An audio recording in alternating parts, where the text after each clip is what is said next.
সুধী দর্শক, প্রথম আলোর বার্তা কক্ষে আপনাদের আমন্ত্রণ জানাচ্ছি। আমি পার্থ শঙ্কর সাহা। গতকাল ছিল নিষিদ্ধ ঘোষিত সংগঠন আওয়ামী লীগের ৭৭তম প্রতিষ্ঠাবার্ষিকী। আর সেই প্রতিষ্ঠাবার্ষিকীতে বার্ষিকীর যে অপতৎপরতা সরকারের ভাষায় সেটি ঠেকাতে ৬ জেলায় সেনা মোতায়েনের সিদ্ধান্ত হয় এবং শুধু তাই না, ২০-১৮ হাজারের বেশি পুলিশ মোতায়েন করা হয় বিভিন্ন জেলায় এবং সেনাবাহিনী অন্তত ৯ দিন থাকবে বলে সরকারের সিদ্ধান্ত হয়েছে। প্রশ্ন হচ্ছে যে দলটি নিষিদ্ধ, তার কোনো কর্মকাণ্ডই নেই। তাকে তার কর্মকাণ্ড এবং তার কথিত অপতৎপরতা ঠেকাতে সরকার আসলে এত এবং বলা যায় যে আ আ অনেক, অনেক বেশি রকমের প্রস্তুতি নিয়ে ফেললো কিনা, বা সরকার কি আসলে চাপ অনুভব করছে? এই বিষয়গুলো নিয়ে আমরা আজকে কথা বলবো বিএনপির কেন্দ্রীয় কমিটির নেতা হাবিবুর রহমান হাবিবের সঙ্গে। হাবিব ভাই, আপনাকে স্বাগত জানাচ্ছি অনুষ্ঠানে। আমরা গতকাল ছিল নিষিদ্ধ ঘোষিত কার্যক্রম নিষিদ্ধ সংগঠন আওয়ামী লীগের, রাজনৈতিক দল আওয়ামী লীগের ৭৭তম প্রতিষ্ঠা বার্ষিকী। এবং আমরা যেটা আমি শুরুতেই বললাম, আপনারা জানেন যে সরকার তার আগেই ৬টি জেলায়, এর মধ্যে আছে ঢাকা, চট্টগ্রাম, নারায়ণগঞ্জ, গাজীপুর শহর, ফরিদপুর এবং গোপালগঞ্জ, সেখানে সেনা মোতায়েনের সিদ্ধান্ত নেয় এবং সেনা ৯ দিন পর্যন্ত থাকবে বলে সরকারের পক্ষ থেকে জানানো হয়। এবং এছাড়াও ঢাকায় ১৮,০০০ পুলিশ নতুন করে মোতায়েন করা হয়েছে।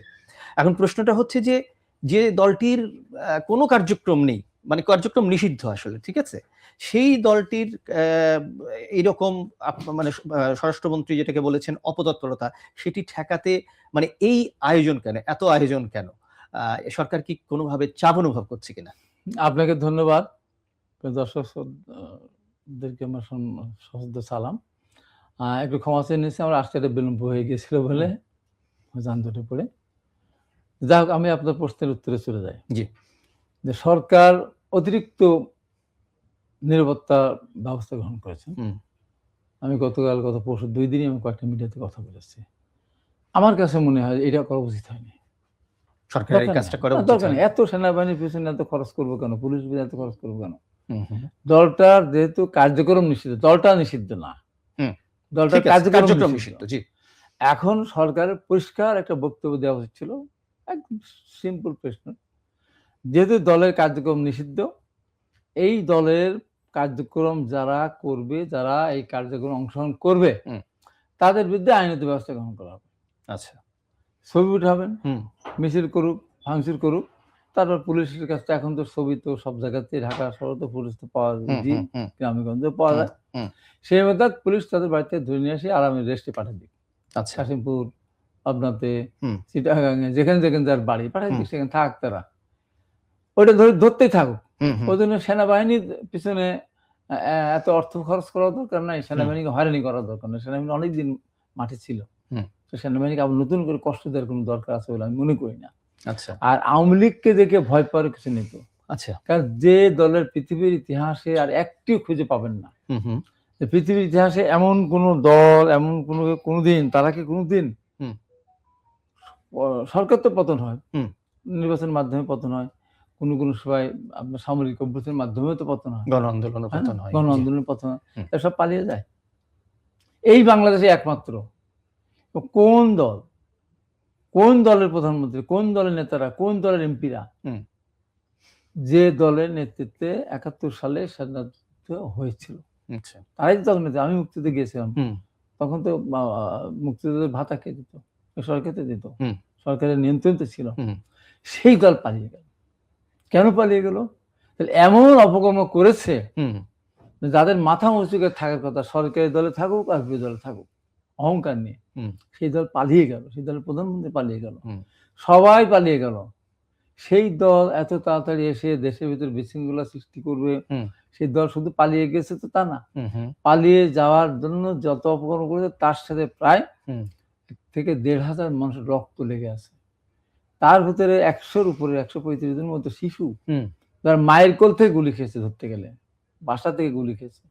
এত বড় অপকর্ম করেছে যে দল, এবং যে দলের ক্ষমতাসীন সময়ে 25 থেকে 30,000 মানুষ পঙ্গুত্ব বরণ করেছে, এখনো অনেকে পঙ্গু, প্রায় কয়েকশো মানুষ চোখ হারিয়েছে, চিরজীবনের জন্য অন্ধ হয়ে গেছে, হাত পা হারিয়েছে, পা হারিয়েছে। এই অবস্থায় সেই দল ফিরে আসবে, মানুষ গ্রহণ করবে, আর সেই দলের যারা কর্মী তাদের উদ্দেশ্যে আমি বলতে চাই যে আপনারা যে যাবেন কি কারণে? আপনার দলের প্রধানমন্ত্রী আপনাদেরকে ফেলে দেশে পালিয়ে গেলেন, আপনাদের মন্ত্রীরা ম্যাক্সিমাম 2-4 জন সব পালিয়ে গেলেন, তাদের পালিয়ে সুযোগ পেয়েছে, আপনাদের সুযোগ হয়নি। আপনারা কেন সেই দলের ডাকে আপনারা মাঠে নিয়ে জীবনকে নষ্ট করবেন? আমি তাদের কাছে এখন জানিয়েছিলাম আমার নিজের কথা বলে। আচ্ছা, ভাই আপনি মানে খুব ভালো বলেছেন এবং সেই কর্মীদের আপনি সাবধানে থাকার জন্য বলছেন যে কেন তারা এই কাজগুলো করবে, এই ঝুঁকি নিয়ে কেন কাজ করবে। প্রশ্ন হচ্ছে যে আপনি বললেন যে এটা একটা অস্বাভাবিক ঘটনা, তাই তো? যে এরকম একটা দল যে কিনা একদম সমূলে দেশ ছেড়ে পালায় বা তার কর্মীরা এরকম যারা কিনা সরকারে ছিল, যে দলটা স্বাধীনতা আন্দোলনের সময় নেতৃত্ব দিয়েছিল আরকি।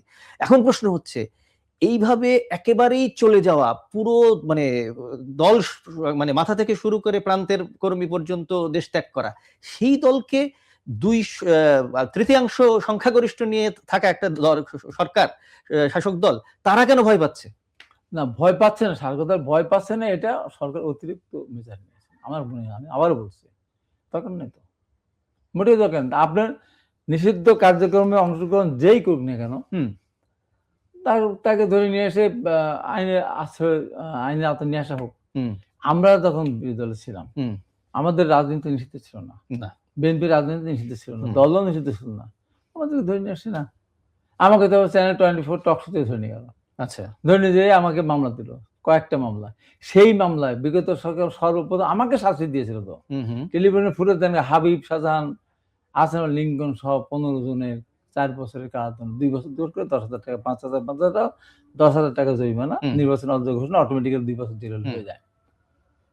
তো নিষিদ্ধ দল না আমার, সেই আমার টকশোতে ধরে যে গাড়ি ভাঙচুরের মামলা দিয়ে দিল, গাড়ি পোড়ানোর মামলা দিল, মামলা দিয়ে দিল। আমি সেটা চাচ্ছি না, আমি চাচ্ছি যে সরকার যেহেতু দলের কার্যক্রম নিষিদ্ধ, যেই অংশগ্রহণ করুক, সে কর্মী হোক আর যেই হোক, তাকে নিয়ে আপনার আইন আওতায় নিয়ে আসেন। এত ওই দরকার না, তাকে মারার দরকার নেই, ধরার দরকার নেই, বাড়ি পোড়ার দরকার নেই, বাড়ি ভাঙার দরকার নেই, তাকে নিয়ে এসে আপনার ঢুকে দেন, মিটে গেল। এবার দেখেন, আমি বলছি আওয়ামী লীগের কর্মীদের প্রতি আমার মেসেজ, যেটা বার্তা যেটা দিয়েছিলাম আগের দিন, কালকে রাতের আগের রাতে আমি দিয়েছিলাম, সেটা এই যে আমাদের দিকে তাকাও তোমরা। 1975 সালের 15 আগস্টে ভোর রাত্রে সর্বপ্রথম আমি প্রতিবাদ করেছিলাম। আচ্ছা, রাষ্ট্রীয় বিষয়ে জহাল থাকতাম, আমি গলা টিপে ধরেছিলাম যখন একদিন বললো তোর শেখ মুজিবকে উৎখাত করা হয়েছে, ওয়াহিদা মানুষের বন্ধুর নাম। তারপরে বলো তুই রেডিও শোন, রেডিও ছিল তখন থেকে যে রেডিও অন করা হয়েছে, আমি বলছি ডালিম বলতে শুনেছি শেখ মুজিবকে উৎখাত করা হয়েছে। তখন আমার অবস্থাটা কি বলেন? সেটাই। এবং 32 ঘন্টা নাম্বার 36 ঘন্টা লাশ পড়েছিল, কোনো কাপুরুষ সেখানে যায়নি, একমাত্র মোস্তফা মন্টু, সে আপনার শেখ মুজিবের লাশ নিয়ে ঢাকা মেডিকেল কলেজে গিয়েছিলেন। এরপর প্রতিবাদ করেছে কারা? কাদের সিদ্দিকী, প্রতিবাদ করেছে হান্নান, আরঙ্গুল, প্রতিবাদ করেছে ফজলুল। আজকে তারা কোথায়? কেউ অমনি করতে পারে নাই। তো তোমরা কারা বাবা? তোমরা কারা? তোমরা তো এই যে শেখ হাসিনা তো ক্ষমতায় ছিল, একবার তো ভাবেনি ভারতে প্রতিরোধ যোদ্ধারা গেছে মিনিমাম 20,000। এই প্রতিরোধ যোদ্ধারা ইন্দিরা গান্ধীর পতনের পর, ইন্দিরা গান্ধীর সরকার চলে যাওয়ার পর, মনে হচ্ছে দেশে যখন এলেন, হ্যাঁ, তখন তারা ভাত তো দূরের কথা, গাছের শিকড় কচি পাতা খেয়ে তারা জীবন নির্বাহ করছে, এবং অনেকে জেলে গিয়েছে, অনেকে মাটি কেটে ভাত খেয়েছে, মানুষ বাড়ি কামলাগিরি করে ভাত খেয়েছে। এবং দেশে আসার পরে শেখ হাসিনা তাদের ঘুরেও থাকে। আচ্ছা, তারা জেলে গিয়েছে, তারা অনেক রাস্তায় রাস্তায় ঘুরে অন্তত অনেক অভুক্ত থেকে হয়তো মারা গেছে। কাদের সিদ্দিকী কি করতে পারছে সে দল? কাদের সাথে প্রতিরোধ নেতা ছিল, আমরা কি করতে পেরেছি সে দল? আমি তো সরকারের পতনের আগের দিনও বলেছি, মানে তার আগে যখন টকশো যেদিন আমি যেতে পেরেছিলাম, আমার কন্টেনার কোর্ট হওয়ার পর যখন আমাকে আইজি নির্দেশ গ্রেপ্তার করে, তার জেল থাকা অবস্থায় কিন্তু আমি টকশোতে গিয়েছি। আমি বলেছিলাম যে আওয়ামী লীগের টোটাল আওয়ামী লীগের সমস্ত নেতাদের কার্যক্রম 15 আগস্টের পর, 75 পর তারা এক জায়গায় করুক, আমার একটা কাজের সমান তাদের সবার কাজ হয়, আমি আর টকশোতে এসে আমি কথা বলবো না। সেই আমরা যদি এই অবস্থার ভিতরে পড়ছি, এখন যারা আওয়ামী নেতা কর্মী আছেন বলেন তারা আসুক, যারা লুটপাট করেছে।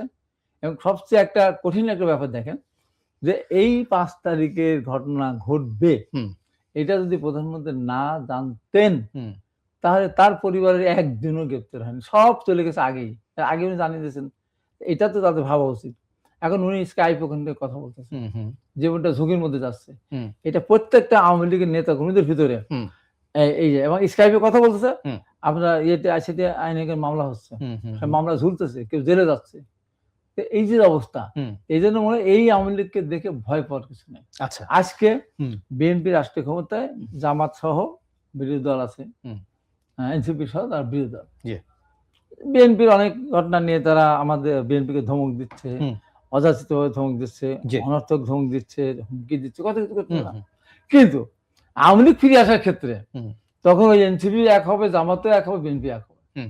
জনগণও এক হবে। জি। কারণ এই জনগণ, এই দেশের জনগণ আওয়ামী লীগের ক্ষমতা দেখতে চায় না। জি। কারণ একটানা 15 বছর রাষ্ট্রীয় ক্ষমতা থাকার পর হ্যাঁ। দেশের অর্থনীতি ধ্বংস করেছে, ভোটাধিকার প্রয়োগকে ধ্বংস করেছে, আপনার দেশে টাকা পাচার করেছে, ব্যাংক লুট করেছে, হুম। অর্থনীতি শেষ করে গেছে। অর্থাৎ জনগণের ভিত্তি না থাকলে, হুম। জনগণের যদি বিশ্বাস ততটুকু না থাকে, হুম। তাহলে তারা এসে দাঁড়াবে কোথায়? ঠিক। আমরা তখন মিছিল করেছি বিএনপির সময়, আমরা তখন আওয়ামী লীগের সময় বিএনপি যখন মিছিল করেছি, আমাদেরও জনগণ সিম্পেথি ছিল। হুম। এক জায়গায় যদি আমরা পালাতে যেতাম দৌড়ায়, হুম। তারা আমাদের দরজা খুলে দিত, আশ্রয় দিত। খুলে দিয়ে গেটটা বন্ধ করে দিত। আচ্ছা। যে আমি হুম। আমি এই যে 28 অক্টোবর, জ্বলন্ত প্রমাণ, 28 অক্টোবর 24 2023 রাইট, ঠিক আছে। 28 হ্যাঁ। অক্টোবর আমার তখন 4 বছরের জেল। হুম। আমি তো স্টেজে লাস্ট পর্যন্ত ছিলাম। হুম। আলমগীর সহ একদম শেষের দিকে 2-3 দিনের সাথে আমি নামছি। আমি নেমে ওখান থেকে গিয়ে ওই ওই মসজিদ গলি আছে, ওখানে হুম। মিনা বাজার একটা আছে, জি। মিনা বাজার আমাকে আত্মীয় থাকে। হুম। আমি ওই মিনা বাজারে ওই পর্যন্ত যেতে পারছি, পরে ওখানে আটকা দিল। হুম। আটকা দিয়ে তারা ওখান থেকে আমাদের কাছে খাওয়াইলো। হুম। ওখানে ওই বাসায় আমার এক আত্মীয় থাকতো। আচ্ছা। আমার মুজাম্মেল নামে এক ভদ্রলোক, ওনার ওয়াইফ আমার আত্মীয়। তখন খবর দিলাম। পরে যখন গ্যাস শেল্টার বন্ধ হলো, হুম। তখন ওই বাসায় উঠলাম। পাশের বাসায় আওয়ামী লীগের লোক হয়তো থাকতো। হুম। সেই বাসায় আমি, আহমেদ আজম আজকে মন্ত্রী, হুম, হুম, হুম। আহমেদ আজম সহ আমরা প্রায় 10-12 জন ঠিক। ওই বাসায় উঠলাম এবং দেখেন তারা দুপুরে একটা তার পোলাও রান্না করছে। হুম। তাদের বাড়ির সংসার সদস্য 4 জন। হুম। এই 4 জন হয়তো খাই নাই। হুম। এরা আমাদের এতটুকু করে কিন্তু আমাদের পোলাওটা দিল। আহমেদ আজম এখন মন্ত্রী আছে, মনে হচ্ছে, মনে হবে হয়তো তার। আচ্ছা। এই যে আমাদের খাওয়ালো, হুম। ওই বাসায় থেকে আমি কিন্তু রাতে ফেরদা ফিরোজ সাইফুল সাগরের সাথে টক শো করলাম। আমার রানিং অবস্থায় 8 লক্ষ ভিউজ ছিল। আচ্ছা। এই যে আশ্রয়টা দিল, হুম, হুম। আওয়ামী লীগকে এখন দিবে? আচ্ছা। আওয়ামী লীগের দড়ি পাড়িয়ে একটা দোকানে যাওয়া ধরে দিবে তো। একদম তাদের হতে পারে। ভয় পাওয়ার কিছু নাই। না, একদম, একদম আপনি বলছেন ভয় পাওয়ার কিচ্ছু নাই। জনবিমুখ একটা দল, সব ঠিক আছে।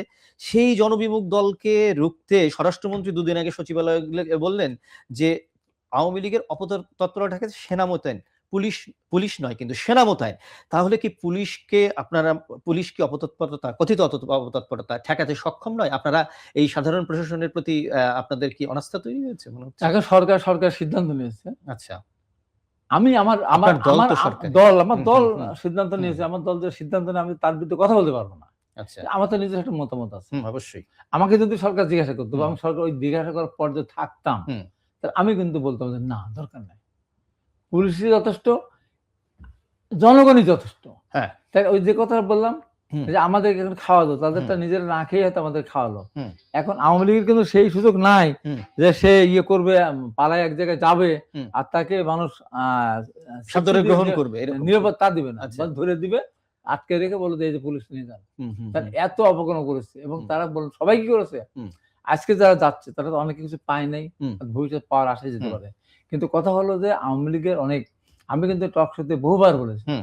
আমি হাজার টক শো করি, 10-12 টক শো করেছি এর ভিতরে, জি। মানে বিগত দিনগুলোতে। হুম। আমি বলেছি এই আওয়ামী লীগের পতন ঘটাবে কারা? এক শ্রেণীর সাংবাদিক, সব সাংবাদিক, এক শ্রেণীর সাংবাদিক, হুম। এক শ্রেণীর পত্রিকার মালিক, হুম। এক শ্রেণীর টিভির মালিক হুম। এবং বুদ্ধিজীবী। তা এরা সত্য কথাটা সরকারকে বলে না। সরকারের উপরে যে মানুষের যে অনাস্থা চলে আসে সরকারের কর্মকাণ্ডের কারণে, জি। কেউ বল না। হুম। যা বলে সরকার বেশ, ঠিক, আচ্ছা। হুম। হুম। প্রধানমন্ত্রী দেখেন, তার প্রমাণ হিসেবে আমি বলি, উনি চায়না থেকে আসলেন। হুম। আসার পরে সাংবাদিক সম্মেলন না করতেন, হুম। তাহলে কিন্তু এত আগুনটা জ্বলে না। হুম। এবং কারা পতন ঘটালো? সাংবাদিক সম্মেলনে সাংবাদিক ফারজানা রূপা তাকে একটা প্রশ্ন করলেন। সেই জি। প্রশ্নের পরিপ্রেক্ষিতে প্রভাস আমিন সম্পর্ক প্রশ্ন করলেন। জি, জি। উনি হুম। বলে ফেললেন, আমি কি চাকরি মুক্তিযোদ্ধা নাতি রাজাকারের নাতিকে দেবো? জি। এই যে সাংবাদিক যদি এই প্রশ্নটা এভাবে না করতো, হুম। ওই আগুনটা জ্বলতো না, তারপরে বলতো, জি। হতে পারতো। রাইট। এই জন্য বলি যে আমাদের এই সরকার, হুম। আমরা নিজেরাও, হুম। আমরা দলের যারা কর্মী আছি, নেতা হুম। আছি, আমরা কিন্তু সরকারের যে কাজগুলি হুম। জনগণের পক্ষে যাচ্ছে না সেই কাজগুলির কথা বলতে, যেমন জনগণের পক্ষে যাওয়ার একটা আছে, সরকার নিরুপায় করেছে।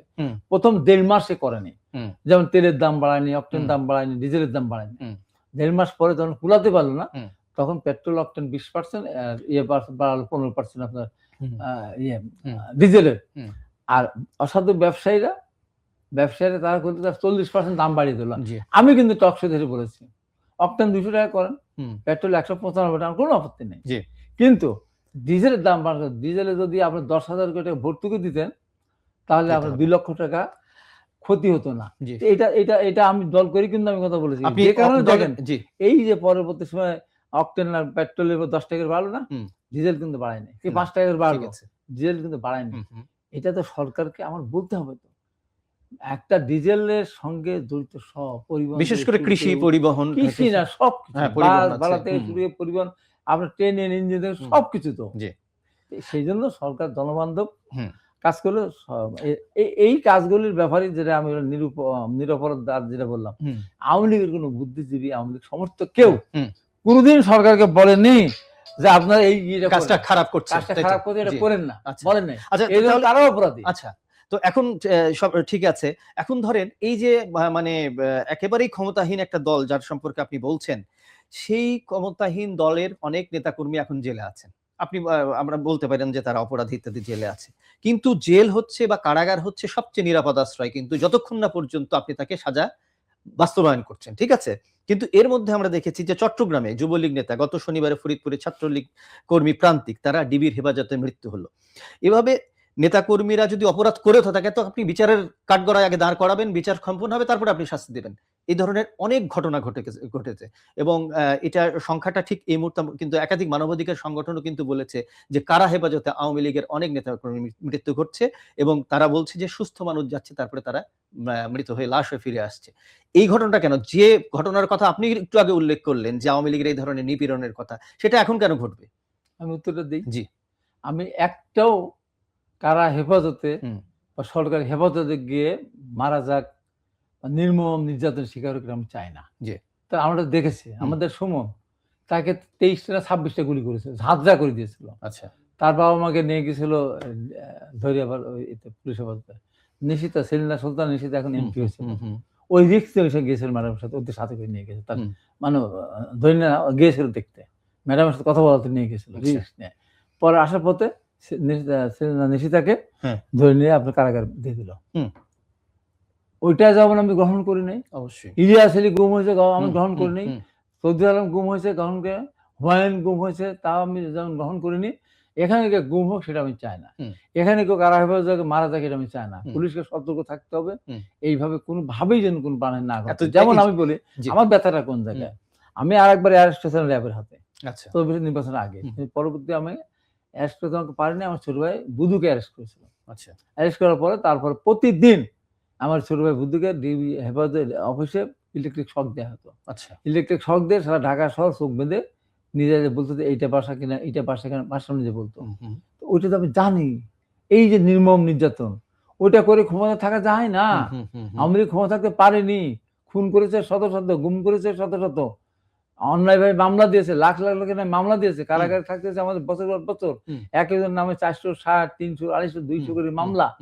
এই মামলা দিয়ে আওয়ামী লীগের ক্ষমতা থাকতে পেরেছে কেন? পারে নাই।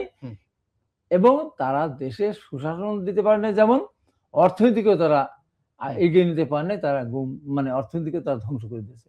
আমরা ওই পথে যাব না। আজকে কারাগারে যেখানেই হোক না কেন, কারা হেফাজতে বলেন আর থানা হাজতে বলেন, একজনের প্রাণহানি না ঘটে, আমি পরিষ্কার করে বলতে চাই আইন শৃঙ্খলা বাহিনীকে যে এই জায়গাটা অবশ্যই সতর্ক থাকতে হবে। যেটা তারা যে ঘটনা ঘটেছে আমি তার নিন্দা জ্ঞাপন করি। আচ্ছা, আমি নিন্দা জ্ঞাপন করছি, এটা কেন হবে, তার বিচার হবে অবশ্যই। তাকে আইনে আমার যেমন ধরেন আমাকে শাস্তি দিল, বিনা কারণে শাস্তি দিল, মেনে নিলাম আমি শাস্তি। আমার ম্যাডাম খালেদার নামে যে বিচারপতি আখতারুজ্জামান রায় দিয়েছিলেন, রায় আমি কি বলেছিলাম বলেন?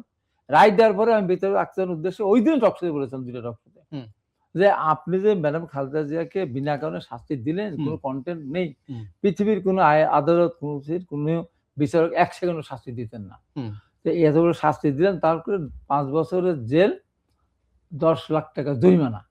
আপনার আম্মা বেঁচে থাকলে আপনাকে জিজ্ঞাসা করেন, আম্মা আমি এই ধরনের রায় দিয়েছি, রায় সম্বন্ধে আপনার অভিমতটা আমি জানতে চাই। আপনার আম্মা বেঁচে থাকলে নিশ্চয়ই বলবেন, বেঁচে থাকতে যেমন তোমার মতো সন্তানকে পেটে ধারণে গর্ব অনুভব করতাম। আজকে তুমি যে কাজটা করেছো কুলাঙ্গারের মতো কাজ করে, তুমি একটা কুলাঙ্গার সন্তান, তোমার মতো সন্তান করে পেটে ধারণ করে অন্যায় করেছি, এই আমার অপরাধ। আরেকটা অপরাধ, আমি প্রেস ক্লাবের সামনে ম্যাডাম খালেদার খুবই মৃত্যু কত যাত্রী এবারকে হসপিটালে সহ্য করতে না পারে আমি বলেছিলাম বিচারক তাকে আপনি তাকে শাস্তি দিচ্ছেন অন্যায়ভাবে, শাস্তি দেওয়ার কারণে সরকার তাকে বিদেশে যেতে দিচ্ছে না, ট্রিটমেন্টে নিতে যেতে দিচ্ছে না, অতএব ওনার প্রাণহানি ঘটতে পারে, যে কোনো ধরনের ঘটনা ঘটতে পারে।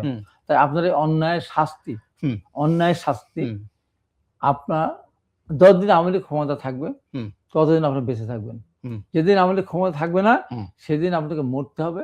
আগে মরে গেলে আপনার হার্ট তুলে ডিএনএ টেস্ট করা হবে আপনার কত খারাপ মানুষের এবং কত খারাপ মানুষ নিজে ছিলেন। এই হলো আমার, এই কারণে আমাকে শাস্তি দিতে হলো। 5 মাসের জেল, আমাকে র্যাব ধরে নিয়ে গেল, আমাকে কোর্টে উচ্চ আদালতে আমাকে জিজ্ঞাসা করা হলো, আমার ভিডিও ফুটেজ দেখানো হলো 2 জায়গার। দেখানোর পরে মহামান্য বিচারক আমাকে বললেন, আপনি শপথ বাক্য উচ্চারণ করে বলেন এই কথাগুলো আপনি বলেছেন কিনা। আমি নির্দ্বিধায় বললাম, মাননীয় আদালত সব কথা আমি বলেছি। আবারও ঘোষণা করছি, এই ধরনের শাস্তি দেশনেত্রী বেগম খালেদা জিয়া, দলের ভারপ্রাপ্ত জনাব তারেক রহমান এবং উপমন্ত্রীর সবচেয়ে সম্বন্ধ পরিবারের সন্তান ডাক্তার জুবাইদুর রহমানের বিরুদ্ধে যদি কোনো বিচারক এই ধরনের রায় দেয়, আমি তার বিরুদ্ধে কথা বলতেই থাকবো। 100 বছর জেল আমি পড়া করি না। আচ্ছা, যার জন্য আমার কিডনি দিতে চাই, যার জন্য আমার লিভার দিতে চাই, সেই ম্যাডাম খালেদা জিয়ার এই ধরনের অন্যায়কে তার শাস্তি দিলে আমি কোনো মাথা নেব। এই যে বললাম, তার জন্য আমাকে শাস্তি দিল 5 মাসের জেল, 2000 ধরবে না। আমি হাসতে আমি একটা কথা বলছিলাম বিচারককে উদ্দেশ্য করে, দ্বৈত বেঞ্চ ছিল, আমি বললাম আপনারা যদি আমাকে শাস্তি দেন, মাননীয় বিচারক আদালত আপনি যখন শাস্তি দেন আমি খুশি হব। আর আপনি যদি আমার শাস্তি না দেন তাহলে বাংলাদেশের যত মানুষ যেখানে দেশে বিদেশে আছে তারা খুশি হবে। শাস্তি দিলে আমি খুশি, আর শাস্তি না দিলে জনগণ খুশি হবে, আদালতের মানুষের সম্মান পাবে। ওইটা আমি এখনো বলতে চাই, অন্যায়ভাবে আমরা কারো শাস্তি আপনি বলছেন যে এখনো পর্যন্ত যেসব আওয়ামী লীগের নেতা কর্মীরা ধরা আছে বা তাদের হেফাজতে মৃত্যুকে আপনি কখনোই ইয়ে করেন না। ওটা কেন? জি, যে কোনো মৃত্যু ওইটা তো নাই। জি, আমি পাবনা জেলা বিএনপির আহ্বায়ক। জি, আমি যখন দেখলাম আমাদের পাবনা জেলখানায় অনেকেই গ্রেপ্তার হয়েছে, সবাই সব ঘটনার সাথে জড়িত না। আচ্ছা, কিন্তু ধরে তাদেরকে ধরেন বৈষম্যবিধি 7 দিন শহীদ হয়েছেন তার নামে ওটা মামলা দিচ্ছে, অন্য মামলা দিচ্ছে। দেওয়ার পরে দীর্ঘদিন তারা কারাভোগ করার পর সেখানে তারা জামিন পেয়েছে করতে, যেই জেল গেট থেকে বেরোতে থাকে তখন আবার ধরে তাকে গ্রেপ্তার করা। আচ্ছা, এইরকম আমি দেখতে থাকলাম। আমি দলের কনভেনার জেলা, আমি প্রশাসনকে বললাম আইন শৃঙ্খলা কমিটির মিটিং হয় প্রতি মাসের 2য় রোববার, প্রতি মাসের। আমি বললাম আজ থেকে পাবনা জেলায় আর কাউকে মিথ্যা মামলায় গ্রেপ্তার করা যাবে না। আচ্ছা, মিথ্যা মামলায় গ্রেপ্তার করে জেল খাটার পর জেল থেকে যদি সে জামিন পায় তাকে জেল গেট থেকে গ্রেপ্তার করা যাবে না। গ্রেপ্তার করলে ওটা অন্যায় না, ওটা পাপ হবে। আমি মিথ্যা মামলায় আমাকে গ্রেপ্তার করেছেন, আবার আমি মুক্তি পেলাম, আবার আমাকে মিথ্যা মামলা পাপ না এটা? অবশ্যই আমি এই কাজটা করেছি। যদিও আমি মানবতার কারণে কথা বলছি, যদিও এই বেঈমান বিশ্বাসঘাতক আওয়ামী লীগের অনেক নেতারা তারা ভোটটা কিন্তু দিয়েছে তাদের নীতি বহির্ভূত দাঁড়িপাল্লা স্বাধীনতা বিরোধী দলকে তারা। আচ্ছা, আমি কিন্তু তারপরেও আমি এখনো বলতেছি মিথ্যা মামলায় কাউকে গ্রেপ্তার করা যাবে। ওকে, আপনি মিছিল করেছে আপনি গ্রেপ্তার করে তার বিরুদ্ধে আইনত যে ব্যবস্থা গ্রহণ করেন যদি থাকে সেটা নেবেন। এখন আপনি বললেন মিছিল করাটাই তো নয়। জি, ঠিক আছে, যেহেতু নিষিদ্ধ ঘোষিত। এখন প্রশ্ন হচ্ছে যে এই যে ধরেন সরকারের 3 মাস পার হয়েছে, কিন্তু আমরা বিভিন্ন জায়গায় দেখছি যে বিএনপির এবং তার সহযোগী সংগঠন যে নেতাকর্মী তারা অনেকে চাঁদাবাজি এবং বিশেষ করে জামাত এবং এনসিপি বা 11 দলীয় জোট তারা সংসদে এবং সারা দেশে বলছে যে তারা চেষ্টা করছে যে এটা চাঁদাবাজ বা সন্ত্রাসী তকমা দেওয়ার চেষ্টা করছে সংগঠনকে। মানে বিএনপি কি এবং এই চাঁদাবাজি, আমি একটা ছোট্ট ঘটনা আপনাকে উল্লেখ করতে যে এখন প্রথম আলোতে আমাদের অনলাইনে আছে যে সড়কে মাছ এবং বরফ ছিটিয়ে চট্টগ্রামে বিএনপির এবং যুব দলের এক নেতার বিরুদ্ধে স্থানীয় মৎস্যজীবীরা আন্দোলন করছেন, তারা মাছ ছিটিয়ে দিয়েছেন। এখন আমাদের রিপোর্টটা আছে, এ ধরনের অনেক ঘটনা ঘটছে।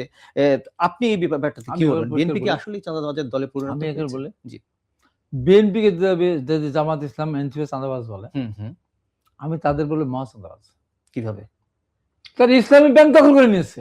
আচ্ছা, এসে চাঁদাবাজি কিছু আছে নাকি? ইসলামী ব্যাংকে তাদের শহীদ রাষ্ট্র জিয়া রহমান যখন ওয়াইসি সম্মেলন করেছেন তখন একটা ব্যাংক প্রতিষ্ঠা করা হয়েছিল। এই টাকাতে সৌদি আরবে শেয়ার আছে, বিভিন্ন রাষ্ট্রের শেয়ার ছিল না, আচ্ছা। তা দখল করে নিল। এই যে এস আলম যে তার ব্যাংকটা দখল করলো সেই সময়, ওই শেয়ারগুলো সে কিনে নিয়ে দখল করেছিল, কিনে নিয়ে তারপর দখল করেছিল। কিন্তু জামাত ইসলাম কি করে 5ই আগস্টের পর কাউকে জিজ্ঞাসা করলো না, আদালতে ধার ধারলো না, কাউকে প্রশ্ন করার মানে সুযোগ দিল না, যা দখল করে নিল। দখল করে নিয়ে এসে বড় চাঁদাবাজ, বিএনপির চাঁদাবাজিরা সারা জীবন চাঁদাবাজি করে রোজ কেমন চাঁদাবাজি করলেও যত টাকা না হবে ইসলাম ব্যাংক থেকে আছে বিল করতে জমা। এবং এই যে 22,000 কোটি টাকার কথা আসতেছে, 11,000 কোটি টাকা লোন দিয়েছে এই নির্বাচনের মধ্যে। আচ্ছা, এটা কি না সেই টাকার কোনো খবর আছে? এখন আমরা বলি যে জামাত ইসলাম যেটা বলে, এনসিপি যেটা বলে, বিএনপি চাঁদাবাজ বলে, তাহলে আমরা চাঁদাবাজ হলে তারা মহা চাঁদাবাজ। আর আমি এই প্রসঙ্গ বলি যে আমাদের নেতা তারেক রহমান, বিএনপির অনেক নেতাকর্মী আছে তার বইয়ের সঙ্গে দীর্ঘদিন তার দেখা হয় না, ছেলেটা ছিল এতটুক হয়ে গেছে, এত বড় দেখতে যেতে পারেনি। এমন নেতাকর্মীদেরকে কিন্তু জনগণের বিরুদ্ধে অবস্থান কোনো নেওয়ার কারণে আমরা হাজারে হাজারে বহিষ্কার করেছি। এখন অবশ্যই বিএনপির কোন নেতা চাঁদাবাজি করুক, মাছ ব্যবসায়ীর কাছে চাঁদা নিক, যেখানে নিক না কেন, আমি একদমই করি না। এবং আমাদের প্রধানমন্ত্রী অবশ্যই কোনোভাবেই এটাকে মেনে নিবেন না, এদের বিরুদ্ধে ব্যবস্থা নেবেন। আগে আমরা বহিষ্কার করেছি, ইন্টারিম গভর্নমেন্ট তাদের গ্রেপ্তার করে নাই। তারেক রহমানের সিদ্ধান্ত, যারা প্রকৃত পক্ষে চাঁদাবাজি করবে তাদের দল থেকে বহিষ্কার করা হবে, প্রশাসন দিয়ে তার গ্রেপ্তার করা হবে, যেহেতু দল এখন ক্ষমতায়। অতএব এটা ছাড় দেওয়ার কোনো সুযোগ নেই। আপনি দেখতে পাবেন অবশ্যই তারেক রহমান তাদের বিরুদ্ধে ব্যবস্থা গ্রহণ করবেন। ইতিমধ্যে অনেকের বিরুদ্ধে ব্যবস্থা গ্রহণ করেছেন, হয়তো অনেকে জানে, অনেকে জানে না। এবং এই জন্য বলবো যে আমরা চাঁদাবাজি করবো না, আমরা দখলবাজি করবো না, এবং জনগণের কোন ধরনের। এবং একটা উদাহরণ দিয়ে বলি যে আমি যখন ম্যাডাম খালেদা যখন জেলখানায় গেছিলাম, তার যখন মামলা চললো আলিয়া মাদ্রাসায়, একদিন আমি যাইনি। শত শত নেতা গেছে, শত শত মামলা খেয়েছে, আহত হয়েছে অনেকে। একদিন শুধু গেলাম যে আদালতটা কেমন, কোন জায়গায় দেখে আসছে, ম্যাডামকে কোথায় রাখে, গিয়ে দেখে আমার দৃশ্য দেখার পরে নিজে ধরে রাখতে পারে না। সেই গরমের ভিতরে ম্যাডামকে ঘন্টার পর ঘন্টা বসিয়ে রেখে তার বিরুদ্ধে সওয়াল জবাব হচ্ছে। এবং এরপর যখন ম্যাডামকে বাসায় থাকার অনুমতি দিল, 6 মাসের সাজা স্থগিত করে নির্বাহী আদেশে, ম্যাডামকে এভারকেয়ার হাসপাতাল নিয়ে যাওয়া হতো। একদিনের জন্য আমি ম্যাডামকে দেখার জন্য এভারকেয়ার হাসপাতালের সামনে যাইনি। আমি খালি রাতে আল্লাহর কাছে হাত তুলে দোয়া করতাম, না তুলে জেলখানে যখন ছিলাম তখনও, হে আল্লাহ, আমি কারাবন্দী ম্যাডাম খালেদার সাথে দেখা করতে চাই না, আমি কারামুক্ত বেগম খালেদার সাথে দেখা করতে চাই। কি ব্যবস্থায় কেমন কিভাবে দেখা করবো আমি জানি না, তার জন্য যদি সরকার পরিবর্তনের দরকার হয়, পতনের দরকার, সেটা আপনি করবেন। আমি বেগম খালেদাকে কারাবন্দী অবস্থা দেখতে চাই না, কারামুক্ত অবস্থা দেখতে চাই। তাই 5 তারিখে যখন পতন হলো, আমার জেলা বিএনপির আহ্বায়ক আমাকে হাবিবুল্লাহ সোহেল আসাদ জীবন বললেন যে চেয়ারম্যান সাহেব, তারেক রহমান সাহেব আপনাকে ইরাকে যেতে বলেছেন, জেলায় যেতে বলেছেন, দেশে বিশৃঙ্খল হচ্ছে। আমি বললাম আমি আজকে যাবো না, একদিন আমি ছুটি চাই, আমি 6 তারিখে রাতে যাব। আমি ডাক্তার যাই, তখন মন্ত্রী জাহিদ ভাই, তাকে ফোন করলাম, ভাই আমি ম্যাডাম খালেদার সাথে দেখা করবো একটু। আমি তো কোনোদিন এবার জানি, আমি দেখা করলাম, দেখা সব কথা বললাম। আমি মনে বিএনপিতে বড় নেতা, আমি হাবিবুল্লাহ সোহেল জানি, আমার পরিবার আর মামুনুল হক সাহেব দেখা করেছিল। দেখা করে তার কথা বললাম এই কারণে, অনেক কথা বললাম, আস্তে আস্তে কথা বললেন, দেখার পর নিজেকে ধরে রাখা যায় না, তো করে বাঁকা হয়ে গেছিল, অনেক কথা বললাম, ধৈর্য শুনলেন। শেষ পর্যন্ত যখন বললাম, ম্যাডাম আমি তো কালকে পাবনা যাব, আমার উপর আপনি নির্দেশনা কে? আস্তে আস্তে কথাগুলো বললেন, হাবিব এলাকা যাও, মানুষের পাশে থাকো, মানুষের কাছে দাও, মানুষ যেন কোনোভাবেই তোমাদের দ্বারা কষ্ট না পায়, মানুষ যেন বিএনপির প্রতি বিরোধ না হয়। চিন্তা করেন, একটা মানুষ এত বড় দিন শাস্তি ভোগ করলেন, অন্যায় ভাবে তাকে শাস্তি দেওয়া হলো, একবার বললেন না হাবিব তোমাকে তো অন্যায়ভাবে জেল খাটিয়েছে, আমাদের জেলে রেখেছে, আমাদের হত্যা করেছে, আমাদের মামলা দিয়েছে, মিথ্যা মামলা, লক্ষ লক্ষ মানুষকে হয়রানি করেছে, যাও আওয়ামী লীগের বিরুদ্ধে ব্যবস্থা নাও। নো। এবং পৃথিবীর ইতিহাসে আর কোন ইতিহাস সৃষ্টি হবে না। আচ্ছা, কোনটা? যে যখন আওয়ামী লীগের সাধারণ সম্পাদক ওবায়দুল কাদের, তোহাল ভাইরা সহ যখন বলতো যেদিন আওয়ামী লীগ ক্ষমতা হস্তান্তর করবে সেদিন মিনিমাম 5 লক্ষ মানুষ মারা যাবে, রক্তের গঙ্গা বয়ে যাবে, লাশ পড়ে থাকবে। তারেক রহমান কি নির্দেশ দিলেন 5 তারিখে আমাদেরকে? আমি তো দিলাম আহ্বায়ক, নির্দেশ দিলেন আপনার বোনকে অপহরণ করতে পারে, ভাইকে মেরে ফেলতে পারে, বাবাকে ধরে নিয়ে যেতে পারে, জমি লুট করতে পারে, মাছের খামার ধ্বংস করে দিতে পারে, আবাদি ফসল বিনষ্ট করে দিতে পারে। আপনি আইন হাতে তুলে নেবেন না। যার কারণে এই যে অত্যাচার আমরা হলাম, একটা মানুষ কিন্তু 5 তারিখে বিএনপির কর্মী দ্বারা তাদের নিহত হয় নাই, কোনোভাবেই হয় নাই। হ্যাঁ, 2-1টা জায়গায় কিছু দুষ্ট লোক, কিছু সংখ্যালঘুদের উপর কিছু কিছু জায়গায় যাদের বাড়িঘর ওরা ভেঙে ফেলেছে এবং 2-1টা করেছিল, একেবারে করেনি বলে মিথ্যা কথা বলা হবে। কিন্তু এই যে তারেক রহমানের নির্দেশনা, এক কথায় যে দল এত বছর ধরে 15.5 বছর অত্যাচার নির্যাতিত হয়েছে, আমরা এইতে গেছে ডিভিশনাল শহরে আমরা সমাবেশ করে দেখেছি, আমাদের চুলার পানি ঢেলে দিচ্ছে শীতের রাত্রে, আমাদের খেতে দেয়নি। কই তারেক রহমান এক নির্দেশনা যে নো করা যাবে, এবং তার জন্যই কোনো কিছু হয়নি বলছেন আপনি। একদম তার জন্য। আপনি দেখেন আসলেন পৃথিবীর ইতিহাসের সবচেয়ে বড় সম্বর্ধনা অনুষ্ঠান, অনেকে বলতো তারেক রহমান আসতে পারো না, আসতে দিবে না, কত কাহিনী পৃথিবীতে দেখেছেন এরকম। এই যে 14-15 কিলোমিটার রাস্তা, হাজার হাজার আমার বিভিন্ন ফোর্স, সেনাবাহিনীতে, পুলিশ থেকে শুরু সম্বর্ধনা। সবচেয়ে বড় সময় কি বললেন 17 মিনিটের বক্তব্যের ভিতরে? একবার বলেছেন যে আওয়ামী লীগ আপনাকে আমাদের কে দেশে আসতে দেন নাই, মামলা দিয়েছেন, এতগুলো শাস্তি দিয়েছেন, ব্যবস্থা না, কি বললাম আমরা প্রতিহিংসার রাজনীতি। আমি জাস্ট শেষ একদম আমাদের অনুষ্ঠানের অনেকটা সময়, যে প্রতিহিংসার রাজনীতি আপনারা করতে চাননি সেটা আপনারা দেখিয়েছেন, আপনি বুঝলেন। এই দলটি নিষিদ্ধ ঘোষিত হয়েছে, আপনাদের সময় হয়নি, আগে ঘোষিত হয়েছে, তার কার্যক্রম নিষিদ্ধ ঘোষিত হয়েছে। এর আগে আওয়ামী লীগ সরকারের শেষে যখন জামাতকে নিষিদ্ধ ঘোষণা করা হলো, তখন আপনার দলের পক্ষ থেকে এর প্রতিবাদ করা হয়েছিল কোন দলকে নিষিদ্ধ ঘোষণা করার বিপক্ষে। তাহলে আজকে বিএনপি এই দলকে নিষিদ্ধ ঘোষণা করা, একটি রাজনৈতিক দল, সেটা যে অবস্থায় হোক না কেন, আপনার এই বিষয়ে বক্তব্য কি থাকে? এই জায়গাটা আপনি বড় ভুল করলেন। আচ্ছা, বলেন তো আপনার ভুলটা কি? আপনি বলেন। আপনার ভুলটা জামাতে ইসলামকে আওয়ামী লীগ এখন আইসিইউতে, আওয়ামী লীগ জামাত ইসলামকে নিষিদ্ধ করেছিল। জামাতের সাথে 1000 গুণ পার্থক্য। এখানে আওয়ামী লীগকে নিষিদ্ধ করা নেই, আওয়ামী লীগের কার্যক্রম সাময়িকভাবে নিষিদ্ধ। একটা দেশের একটা রাজনৈতিক দলের কার্যক্রম যদি নিষিদ্ধ থাকে তাহলে আর কি থাকে? দল নিষিদ্ধ করা, কার্যক্রম নিষিদ্ধ। যেমন আওয়ামী লীগ সরকারের সময় ইয়ের হলো নিবন্ধন বাতিল করেছিল নির্বাচন কমিশন, যে কারণে তারা 18 সালের নির্বাচনে ধানের শীষে নির্বাচন করেছে। জামাত ইসলামকে নিষিদ্ধ করেন, নিবন্ধন বাতিল করেছিল, রাজনীতি যারা করতে পেরেছে তাদের রাজনীতি বাধা দেয়নি, যে কারণে 28 অক্টোবর আমাদের মিটিং ভেঙে তছনছ করে দিল। আর জামাত ইসলাম বাবা বেশ বেশ বিশাল একটা প্রোগ্রাম করলো, নটরডেম কলেজ, কিচ্ছু বলো না। নিষিদ্ধ দল থাকে করতে পারতো, দল নিষিদ্ধ তখন পরে করেছে, পরে যখন করেছে তখন তো আওয়ামী লীগ আইসিইউতে চলে গেছে। বিএনপি কিন্তু আওয়ামী লীগকে নিষিদ্ধ করা নেই, আমাদের কার্যক্রম আপাতত নিষিদ্ধ ঘোষণা করেছে। আপাতত এটা অস্থায়ী, এটা বলে নিতে পারবেন না, অস্থায়ী। আওয়ামী লীগ সংশোধন হওয়ার কোন, আওয়ামী লীগ আজ পর্যন্ত সংশোধন হচ্ছে? যেমন জামাত ইসলামও 71 সালে তারা স্বাধীনতা বিরোধী করেছিল, অস্বীকার কোনো উপায় নেই। সূর্য যদি পশ্চিম দিক থেকে, তাও বলবো আমি যে ওরা বিরোধিতা করেছে, সূর্য দক্ষিণ দিকে ওরা স্বাধীনতার পক্ষে কাজ করেনি, বলবে আমি। আমাদের সাথে থাক আর যাক। ঠিক তেমনি ভাবে আমি বলবো যে আওয়ামী লীগ যে কাজটা করেছে দীর্ঘ 15.5 বছরে, এটা এই অপরাধের কোনো শেষ নেই। আচ্ছা, এই অপরাধের জন্য জামাত যেমন স্বাধীনতা বিরুদ্ধে যুদ্ধের সময় বিরোধিতা করে বলে দুঃস্বীকার করে না, স্বাধীনতা যুদ্ধকে যুদ্ধ বলতে চায় না, যার কারণে তারা 53-54 বছর সবার স্মৃতিসৌধে যায়নি। যে ভাষা আন্দোলনের গর্ভে স্বাধীনতা জন্ম হয়েছিল সেই শহীদ মিনারে তারা কোনোদিন যায়নি। এবার গিয়েছিল, জিজ্ঞাসা করে সাংবাদিকরা শ্রদ্ধা নিবেদন করে, উনি বলেন যে না এটা রীতি, আমি বিরোধী তাই। ঠিক তেমনি ভাবে আওয়ামী লীগের একজন নেতা একজন কর্মীকে বলছে যে আমরা অন্যায় করেছি, সেখান থেকে বলছি আমি অন্যায় করেছি, আমি ভুল করেছি, আমাকে মাফ করে, তা বলছে। তা না বলে তারা মনে করছে এখনো তারা প্রধানমন্ত্রী, তাদের বিরুদ্ধে অন্যায় করা হয়েছে, অত্যাচার করা হয়েছে, এই জন্য বলছে তাদের কার্যক্রম সাময়িক নিষিদ্ধ আছে। ভবিষ্যতে যদি তারা, জনগণ মাফ করার মালিক। আমি জামাত ইসলামের আমিরের জামাত ডাক্তার শফিকুর রহমানের মতো বলবো না আপনাদের মাফ করে দিলাম। যখন উনি বললেন মাফ করে দিলাম, আমি 2টা টক শো করতে, আপনি কে, আপনি মাফ করে দেওয়ার কে? তারপরে কি বললেন, আমাদের যাদেরকে করেছে, হত্যা করেছে, নির্যাতন করেছে, আমাদের উপরে যে অত্যাচার সেটা মাফ করে দিলাম। সেটাও কি, সেটা কি যারা ফাঁসির আসামি হয়ে যারা মৃত্যুবরণ করে বা তাদেরকে ফাঁসি দেওয়া হয়েছে তাদের পরিবারের কাছে জিজ্ঞাসা করে নিয়ে করেছে? না, করেনি।